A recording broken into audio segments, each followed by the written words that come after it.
Cold night coming here in our WDSU first warning weather forecast. Nothing like the big chill that we had with those sub-freezing temperatures a couple of weeks ago. Once we get past this little frosty start North Shore, some areas South Shore, we're going up from there for temperatures, and then we got to talk the end of the week on Saturday. Satellite imagery, we get some clouds coming in later on tonight, could affect those low temperatures. I don't think so. They're pretty far away. You see this cloud deck that's over Texas. That'll be moving our way. So by tomorrow, depending on how you're going to see it, partly to mostly cloudy skies as those clouds will be here. They're pretty high up in the sky right now, so it will just only affect temperatures every so subtly.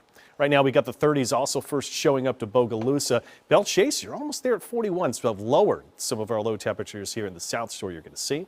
We don't have a breeze. That's where the temperatures are chilliest. Bogalusa, Belle Chasse, other areas, we got a wind maybe at about 5 miles per hour.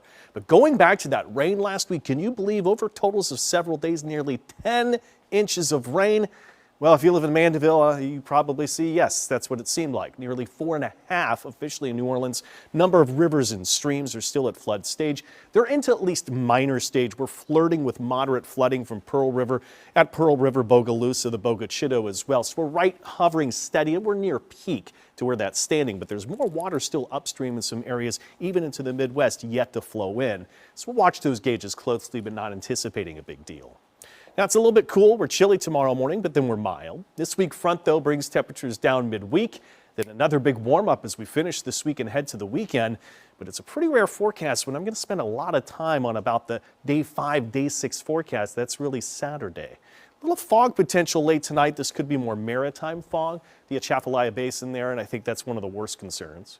We look mid to upper 30s North Shore, some frosty starts, upper 30s here South Shore. So Belle Chasse to Houma, maybe an extra minute to get in the car and let the defroster work its deal. A couple partly to mostly cloudy skies roll through. Didn't look like a whole lot of cloud cover there, but mid to upper 60s, not doing too bad for the high temps at the time of the year. Then we get into Wednesday morning and not quite as chilly. We're going to be bottoming out in the 40s for everybody by this time.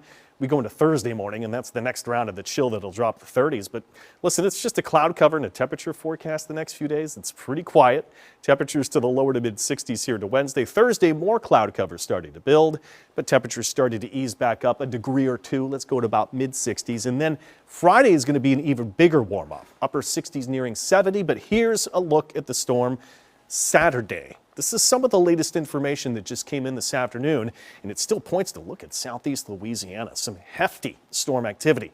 The question is whether these be strong to possibly severe storms, or really is it a lot of heavy rain? The way this is shaping up still to me right now, that a locally heavy rain event and more flood potential still tops my list as the biggest threat this far out. We're already going to deem that a weather impact day. As for the timing, could see the arrival of the first rounds of showers and storms afternoon. But evening, nighttime hours are most likely. To be said whether we have an increased risk in some of those other severe factors. Again, heavy rain to me is what it looks to be a lot about right now. Sunday's looking much better, more sunshine. We're fairly mild. But this is a big, large, strong, and expansive storm system. So by the time we even get into next week, it could still keep a chance of some showers into the forecast. So once it gets here, it's going to be here for several days. Can't forget about we got old Groundhog Day on a Friday, so we're going to watch to see what Punxsutawney Phil says, or our own local critters. WDSU first warning 7-day forecast. We've got 60s to go before. We'll track what happens Saturday, of course.